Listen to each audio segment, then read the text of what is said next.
So I'm going to do a seating depth test on the Match Kings. All I ever did was set to this case overall length. As I've explained before, this is where the corner of the bearing surface and boat tail match up at the case corner of the neck and shoulder junction. So right where it head spaces. And that I just threw my first charge in the book that was over a grain from maximum, and it was 42.5 grains of reloader 15, and I got a really good group out of it. And I didn't do any more tuning with that bullet yet. I just stopped because that was where I shot that 20 shot group with the 3 flyers. That 17 shots went into a 3/4 inch hole. So I was pretty happy with that. But I'm going to go ahead and do a seating depth test. Last time when I did it with the spears, I didn't learn much other than that I was optimum right there. With the Sierras, I'm going to go ahead and start from jam. And jam with this bullet is 2.867 overall length, and I measured a few of them. 2.943 inches case head to ogive with my comparator, which is homemade. So I started at jam and was aiming for 20 thousandths, but just basically selected a starting place based off of the markings that are on my die. So my cedar die, I've just hand marked on it, and I started at one of these, so that way I would just have a seating depth, and pretty much every one of these hash marks is close to a 5/1000ths increment. And seeing as most seating depth nodes are around 3/1000ths and sometimes 6/1000ths if you're lucky, I've had pretty good luck going in 5/1000ths jumps when I actually do this, which I rarely do, we'll be honest here, but when I do, I go in 5/1000ths increments on my seating depth changes, and it seems to, like, I'm not going to miss a node, most likely. At least not if it's a wide enough node for me to care about. So basically, we are starting with 24 thousandths of jump, and then we're going to shoot incrementally 29 thousandths, 36 thousandths. That was kind of an accident, but it was past the point of no return. So 36 thousandths, 40 thousandths, 45 thousandths, 51 thousandths, 55, 61, and then where I think is optimum, which is 96 thousandths. And why I think it's optimum has nothing to do with bullet jump and everything to do with case geometry and, seating depth of the bullet in the case, not jump distance of the bullet to the lands. But we're going to figure that out. I find it curious that I absolutely guessed at this the first time that I ever did it and came out with 96 thousandths jump. And after testing the spear, which you guys have seen, and if you haven't, then go check it out, the optimum spear seating depth was at 94 thousandths of jump. This is probably going to be just a guess, and man, I would sure hope to be proven wrong here, because I would love to have a load that just shoots regularly 1/2 inch, 3/4 inch out of this gun. But I'm guessing that my best is going to be right about here at 96 thousandths, and I think it has to do with case geometry. Now, this one is just a control group because I already know how that shoots. I shot a 20 shot group of it. That one can't really throw me a curveball. But I went ahead and loaded my control in brand new brass. I've just sized it and primed it and then loaded it. So this is brand new Starline brass. All of the rest of this is really nice fire formed Starline brass that's fire formed to my chamber. I think it's been shot 4 or 5 times. It's really, really good stuff. I've got one set that some of these have some loose primer pockets. It is my shortest cartridge of the test that wasn't my control, and these 3 shells are going to get thrown away after we're done. And if we've got any weird curveballs out of this group, then we'll pretty much know that it was, you know, the loose primer pockets and actually getting a little tiny bit of pressure drop on those, and I can always load that test up and shoot it again. So that's the test. That's what we're going to shoot.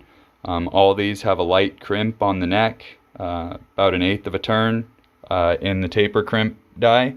So what I do to try and get a lot more consistency is I seat all the bullets with the crimp not touching the brass, and then I come back, set this to touch, come down 1/8 of a turn. I've already got my marks, so I come down 1/8 of a turn, and then I crimp everything.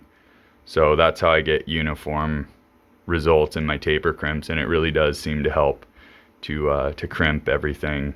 I've shot the same groups uncrimped versus crimped, and it seems like almost every time now that I've actually started using the taper crimp die as a separate step, instead of like bullet seating and crashing that crimp into the bullet and cutting some. Once I made it its own separate step, it really did improve my results and improve my accuracy of my final product. So draw up a target and we'll go shoot them.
So I'm going to start with the table because I feel like sometimes we look at our targets and we pick out pretty groups, and you know, the bottom line, the thing we really need is just how big they are.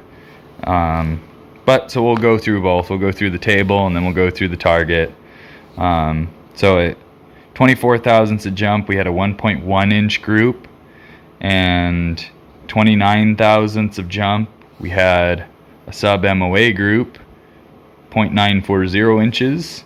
36 thousandths a jump, we had a 0.92 inch group. At 40 thousandths of jump, we had a 0.98 inch group. At 45 thousandths of jump, we had a 0.485 inch group, which that thing is just a beauty. What a sight to behold. At 51 thousandths of jump, we had a 1.03 inch group. 55 thousandths, it came together again. We had a 0.57 inch group, followed shortly after 6 thousandths more, we had a 0.820 inch group, which looks really ugly in comparison, but that's still a really nice group. And then my control, which was 96 thousandths of jump for cartridge case geometry, was a 1.070 inch group, so almost exactly an MOA. And then my other control, which I shot on a clean cold barrel, was the Spear target match 1/68 with 99 thousandths of jump, and I shot a 0.855 to open up this target. So we opened up this target really, really well. So this was the first group that I shot with those spears as a control on a clean cold bore, and then I went ahead and made an adjustment 2 minutes up and a minute to the right, and then that put us perfect. So that way, I don't like to shoot out my aiming point, so I'd rather be a little bit high of the target on pretty much all of these.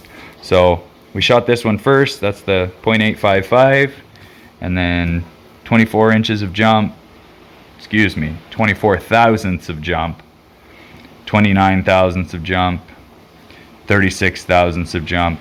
See, and this is what I was talking about. This looks like a way nicer group, but this is a smaller group. It's not as ugly of a group here, but everybody who knows something about this that I try to listen to, because I know nothing, they all say just group size. So I don't know. I would select this load over this load, but that's just me. Here's a 0.98 inch group for 40 thousandths of jump. Here's the 45 thousandths of jump where it came down to 0.485 inches. That's a darn nice group right there. And then this one, it really was hit, hit, hit, hit, hit. Really, really double grouping right there. So that's a 1.03, still a sub-MOA group. And then here at 55 thousandths of jump, we knocked her back down to half an inch, 0.570. And the last group was a 0.820, and then our control, which this is 96 thousandths of jump, which is the bearing surface and boat tail junction right down at the case neck to shoulder junction. And that was a 1.07 inch group, so just barely sub-MOA there. So what's next is I will take this 45 thousandths of jump. We know that 40 thousandths is not super pretty, but I'm going to load 40 thousandths, 43 thousandths, 46 thousandths, and 49 thousandths. We know it starts to come apart here at 51, but I'm going to go ahead and load all of those and shoot them again and try and find the closest distance to the lands in the node. That way erosion, hopefully we can follow that erosion for a while with the same load.